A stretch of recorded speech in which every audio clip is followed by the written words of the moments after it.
സങ്കീർത്തനങ്ങൾ അധ്യായം 14. ദൈവമേ, നിന്റെ വേദപ്രമാണത്തിൽ അടങ്ങിയിരിക്കുന്ന അത്ഭുത കാര്യങ്ങളെ കാണുവാൻ എൻ്റെ ഉൾക്കണ്ണുകളെ പ്രകാശിപ്പിക്കണമേ. ആമീൻ. ദൈവം ഇല്ല എന്ന് അധർമ്മി തൻ്റെ ഹൃദയത്തിൽ പറയുന്നു. അവർ വഷളായി തങ്ങളുടെ ഉപായങ്ങളാൽ അശുദ്ധിപ്പെട്ടു. നന്മ ചെയ്യുന്നവനില്ല.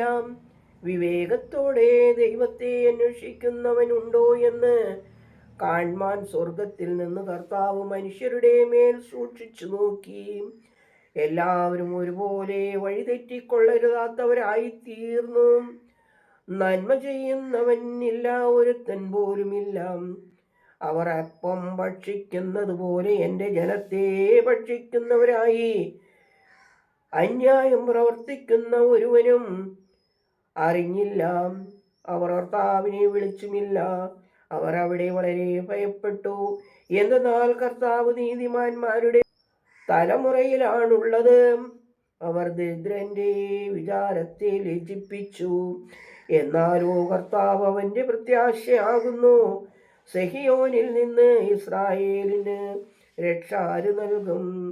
കർത്താവ് തന്റെ ജനത്തിന്റെ അടിമയെ തിരിക്കുമ്പോൾ യാക്കോബ് സന്തോഷിക്കുകയും ഇസ്രായേൽ ആനന്ദിക്കുകയും ചെയ്യും.